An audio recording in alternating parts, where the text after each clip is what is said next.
Parler tout à l'heure de poste, de lettres, et on va continuer, on va aller découvrir qu'il est bon de se préoccuper justement de ce courrier qui fait du lien social.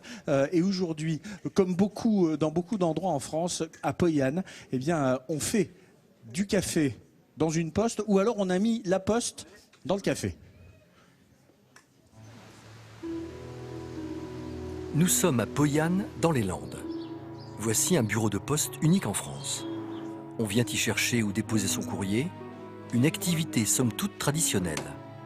Le postier, c'est lui, Christophe. Le matin, les gens ils peuvent venir tôt le matin ou tard le soir ou même entre midi et deux. Comme je suis disponible, je suis juste à côté, donc ça me permet de les servir. Bonjour. Bonjour. Pourquoi Christophe est-il aussi disponible? Car au sein de son bureau de poste, il y a une épicerie et un café, un 3 en 1. Avec son épouse Eugénie, ils ont repris l'affaire.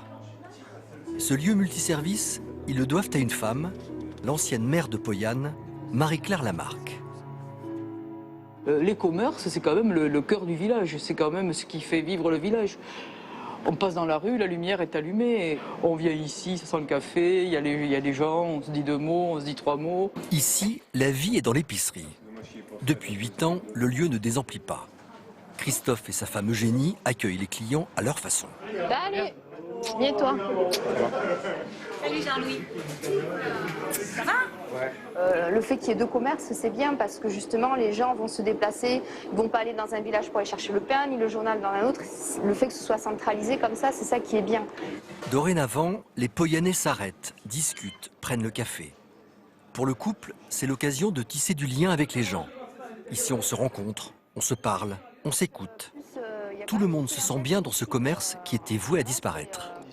C'est la proximité, ça nous permet d'éviter de prendre la voiture pour faire 20 km, pour aller sur Dax. On rigole, on partage des bons moments et c'est bien agréable. Ça remet la vie dans le village, c'est très important.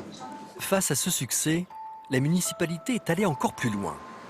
Elle a rénové à ses frais la boulangerie pour que le jeune Éric puisse exprimer ici tout son art. Alors, une baguette de campagne. Alors, comme d'habitude, il faut que je me cherche mes petites monnaies. Vous allez devoir compter. Lorsque l'ancien boulanger a pris sa retraite, la commune a tout fait une fois de plus pour que ce commerce perdure. Même recette, une bataille, du temps et des investissements, et voilà le résultat. Éric, 23 ans plus motivé que jamais, est au four et au moulin. C'est un ami gendarme qui habitait à Poyanne. Il m'a parlé de la boulangerie qui cherchait un boulanger. Ça m'a intéressé. Et j'ai pris contact avec madame le maire. Et ça a de suite bien marché. La commune a fait beaucoup pour nous. Grâce à ces personnes motivées, le petit village de Poyanne n'a rien perdu de son âme et de son attractivité. Tiens. Aïe, aïe, aïe, aïe, aïe.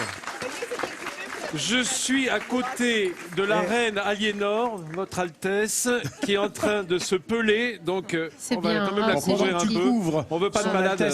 Bravo. C'est hyper important ce qu'on vient de voir. C'est très important parce que... Ce que je viens de faire, là, tu veux dire? Alors, ce que tu viens de faire est important.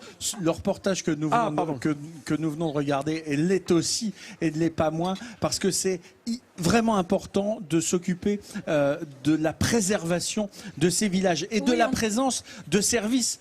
On parle de service public. La Poste n'est plus un service public. Donc, mais il faut garder ce service indispensable de lien entre les gens. Même si on envoie de plus en plus de mails, même s'il y a de moins en moins de choses à distribuer, ça fait partie des choses qu'il faut préserver. Il y a plein de services. Il y a énormément d'idées et d'initiatives qui se déroulent dans ce pays justement pour préserver ce lien. Et c'est indispensable que les campagnes continuent de vivre parce que c'est ce qui fabrique les paysages et ça c'est mon combat et c'est ce qui fabrique l'aménagement du territoire. Oui, j'en